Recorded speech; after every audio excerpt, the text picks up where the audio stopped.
today's affirmation will be soften. Today I am going to be gentle with myself, allowing myself to be vulnerable.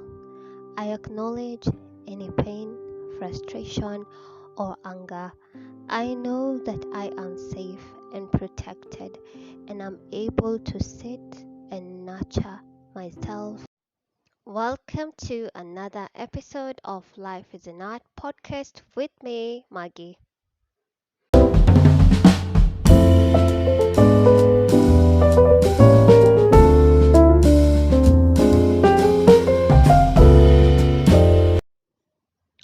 We all have found ourselves in this position one way or another.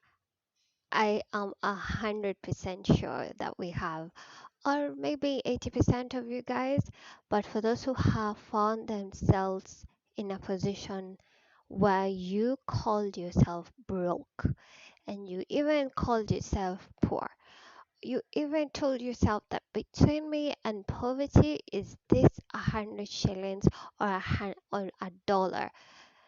That's how broke you are.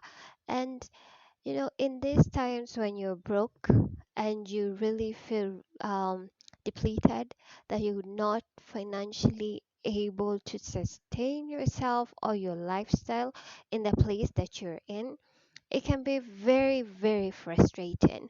And I know for a fact I've been there and it is not fun at all. When you find yourself living from paycheck to paycheck, and all the articles and all the motivational speakers out there are just talking about how to get out of that brokenness, and they're talking about savings, and they're talking about budgeting, and they're talking about all these good things that do for sure work. This point, when between you and poverty is a dollar, it's very hard to implement these things in your lifestyle. True or not true? But if there's something that I have found very, very helpful during these times, because it's a phase of life. There's a you there's a phase where you're in living in abundance, and there's a place where you're living in depleted banks account and cash apps and all those things. But when you're living in this depleted phase of life, this is what we like to call broke. When you're broke, the last thing you need is financial advice on how to manage your money that you not have. But when you but you also, it's a good thing you learn so that you don't find yourself in that situation. But some situations are indeed inevitable, and we don't really talk about that very, very much. So today's episode is very dear to my heart because I have found myself in this situation, and I wish that the knowledge I'm going to share with you today is going to be helpful, because there's some like three that I'm sure when you're broke, you can resonate with these three things. One, one, we all know when that phase is approaching. We start seeing the signs. We look at our bank account, the balance is going low. We start seeing those signs of us foreseeing our brokenness somewhere in the month. For instance, you got paid on the 25th of a certain month, or the 20 something, towards the end of the month, and you normally get broke around the 10th because you have to sort all your bills before the 10th. True. True. So there's a way we can foresee the brokenness, or that if your job was to end today, you will be broke in like a month or even weeks. You start foreseeing. Wait, I promised I was not going to start with the financial advices, but let me just tell you this one thing. You need to have food in your house. Let me tell you, no matter how broke I got, or I get sometimes, if there is food in the house, you can function. You can. So go get your grains, shop for food, like you're shopping. You see, like those people who like buy banks and pray, and this like the end of the world is coming and they store food. That's exactly how you need to shop. Like your priorities need to be buying food. Just have your food stored, whether it's the grains and the especially the hard grains, the cereals. We call them the green grams or dengus or in native languages, and have your rice in stock, have your pastas in stock and spaghettis, all those things you need to have them in stock. You just need to have your food because the last thing you want to think about is you want to be is starving with no money. That is just not the ideal situation. So that's one. Number two, for sure.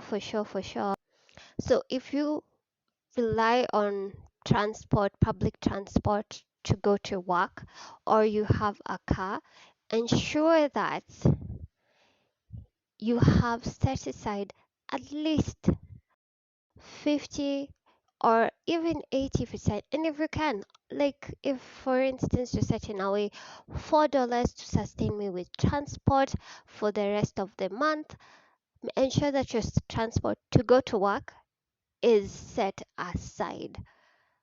Yeah, we are planning for brokenness. As mad as it sounds, you need to do this. Fast food. Second, put transport away. Before you even start spending on, I don't know what. Those are the most important things. We're planning for this brokenness, okay? Yeah.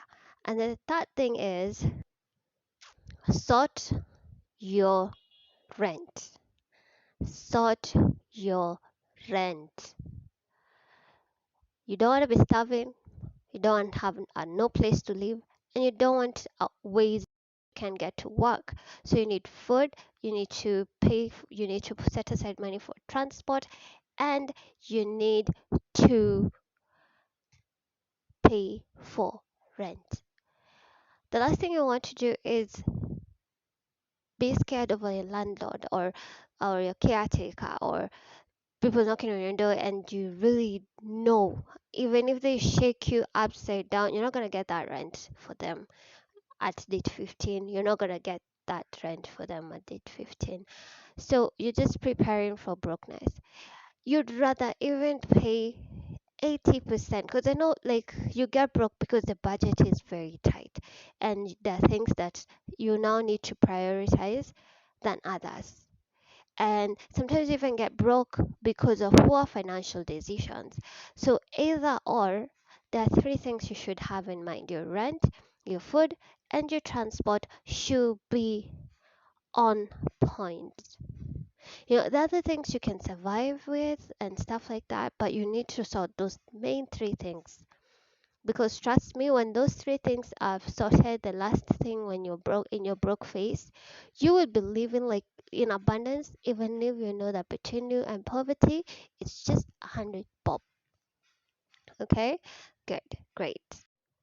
When you start to feel like your financial status are equate to your self-worth, generally just meaning that it feels like your self-esteem is centered around your financial status. And if like this is one of those things that can put you in a state of a mental health crisis like depression and stress, because when you're broke, you feel like you're nothing, and you feel like your self-worth is just equated to your bank account. Another thing that's quite factual about when you're broke is money is all you think about. Like you sleep, you wake up, it's the only thing that you want to think about. And it's even worse because it makes it difficult to fully invest in anything else. Yeah, it makes it's not productive, but it's hard to shake it off. And the more you're able to focus on other things you can control, the less time you'll spend worrying about money. But does that even resonate with you when you're broke, really? So another fact that for sure, okay, apart from one, you don't want to hang out with your friends, or even if they're taking over the bill, you really don't want to because you feel like a burden. And the fact that you cannot even afford that, there's that fear that in case this anything goes south and you are having a good conversation, then you and your friend are now in good terms in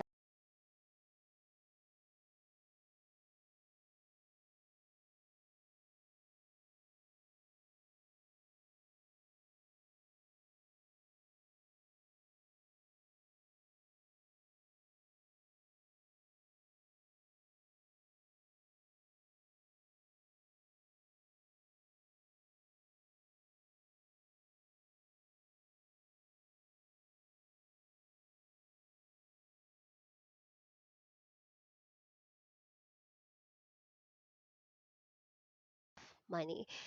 And we're gonna walk past that.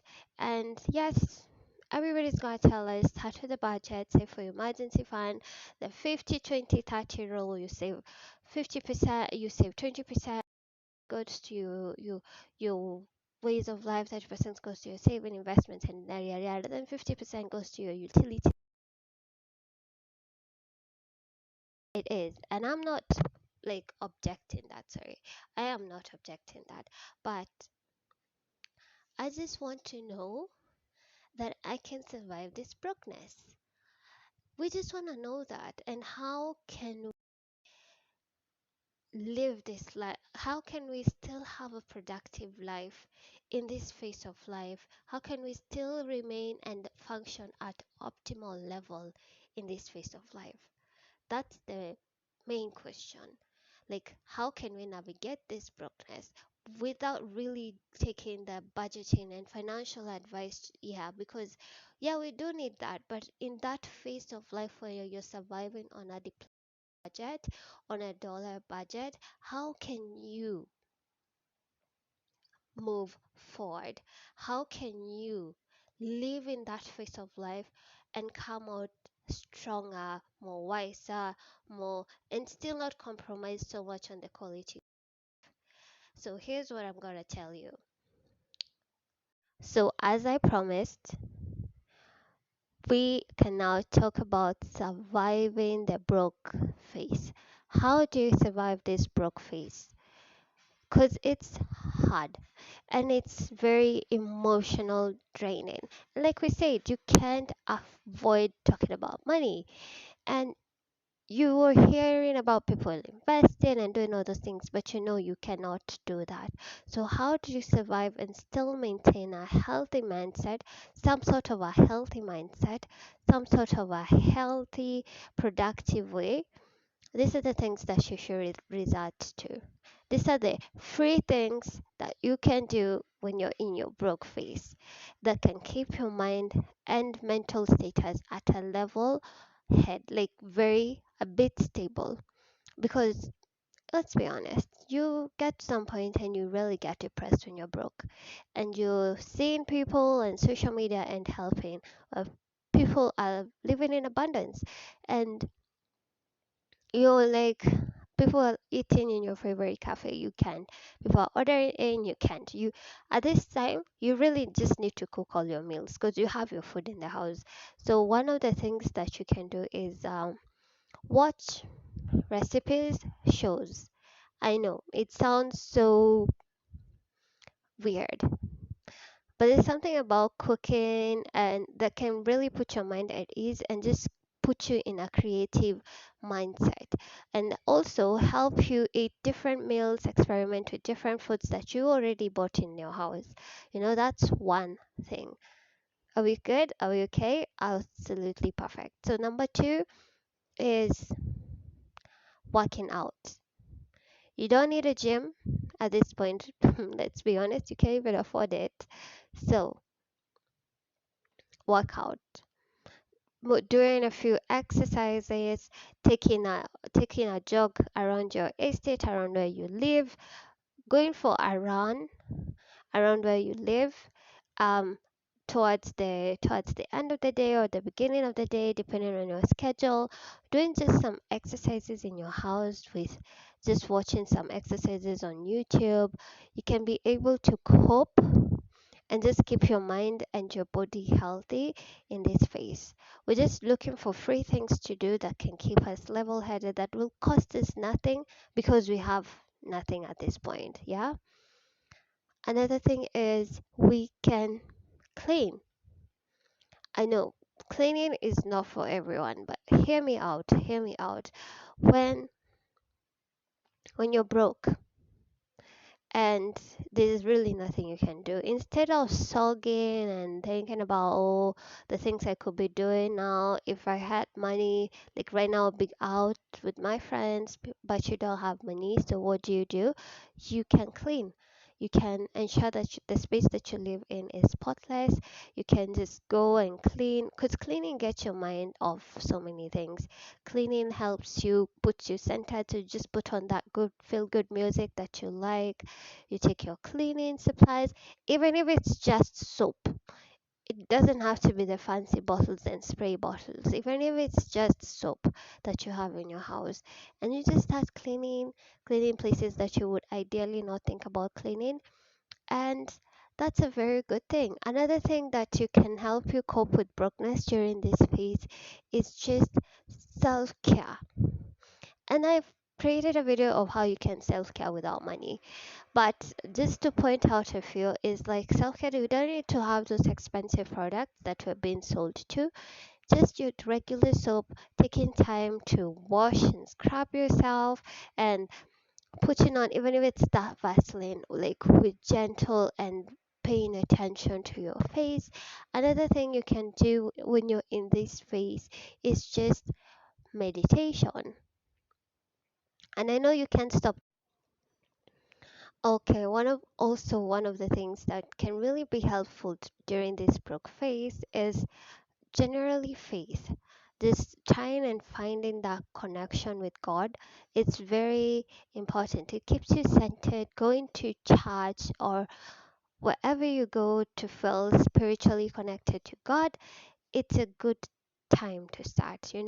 Then another thing to do is funny thing, I started this the other year, is write down the things you wish you could do when you, at the moment that you are feeling like, oh, I wish I could just go to coast right now, it would be so amazing. Write it down. I wish I could go to coast right now. And writing it down and saying it and just saying that it's not possible, but just putting it out there and just living in that moment of like, I just wish I could be there. And that's why meditation helps. I remember there was a time I went to a place called Windsor, and there was this counselor from the US who really played with our mind, if I might say so. He told us to close our eyes, take deep breaths, and then he put our mind into a house. Like, for instance, I can say, just picture yourself with your hands and your toes on sand, lying on your back, feeling the breeze of the ocean, feeling the waves. Now, come back to reality. You can just feel like you just teleported to the ocean sides. So that's why meditation helps, centering yourselves. Another thing is read, avoid, avoid social media. If you know it's a trigger for you because you do not have money and you're not living in abundance at the moment, avoid things that could easily trigger you. And also, another thing is like when your friend come to you and they're like, they want you to hang out and everything, just be very honest with them and just be very clear with them, because you don't want to be lying.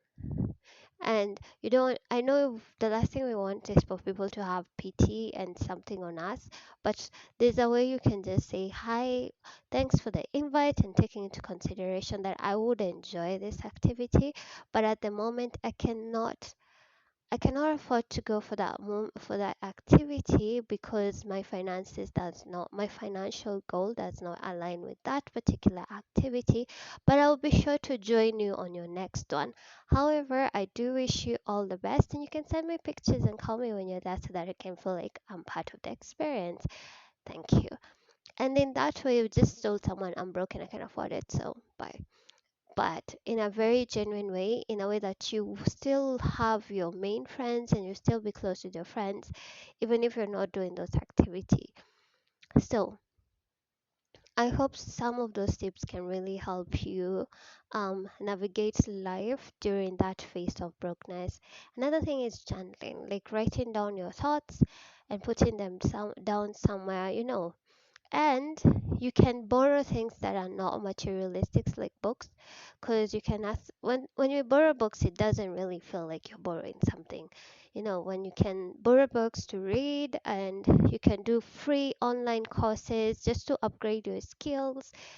These are some of the very important things. I've actually just going through them, but I just want to repeat just in case.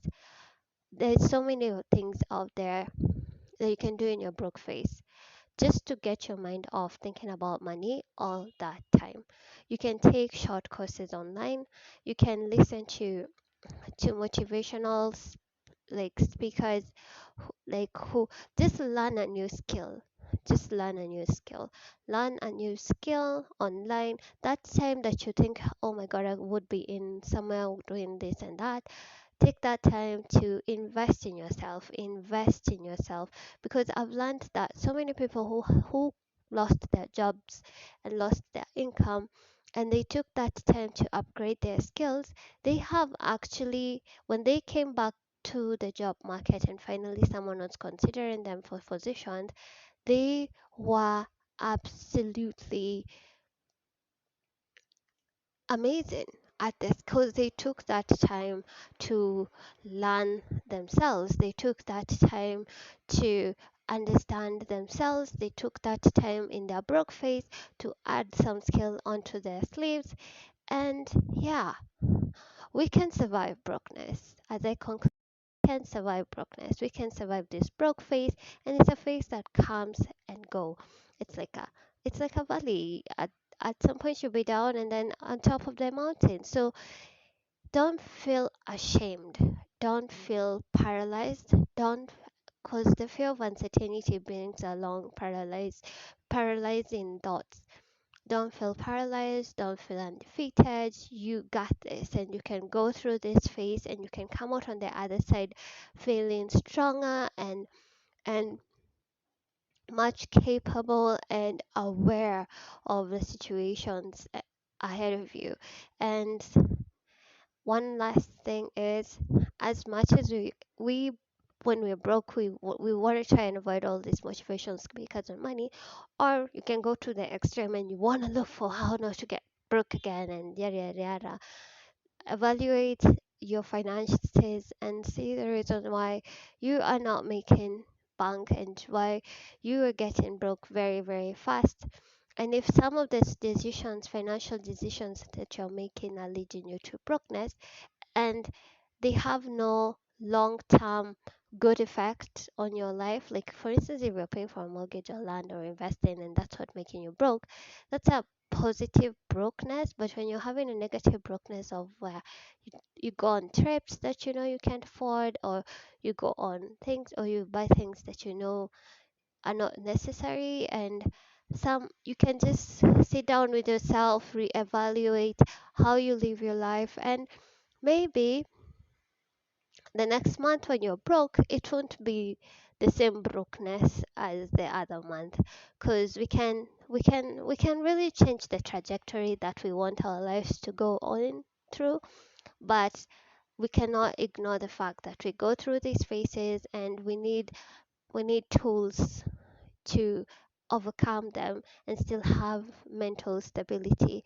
And last but not least, if you feel like the feeling is very overwhelming, talk to somebody, talk to a talk to a therapist, talk to someone, because there are free lines out there provided for each and every person in each and every country. Because right now mental health is beginning to be a topic that everybody wants to discuss. Everybody is putting a lot of resources are being directed in that direction. So take advantage of the free tools. Call someone, talk to someone, talk to your friend, be frank with yourself. And the last thing, be true to yourself. Be true to yourself. And I hope you've learned a thing or two from this podcast. And I wish you all the best as you navigate life. And yeah, thank you for staying tuned. Share this podcast with someone you think it will be very helpful to them, and I'll see you on the next one. Thank you so much for joining me. This has been your host, Maggie, with Life is an Art podcast. Bye.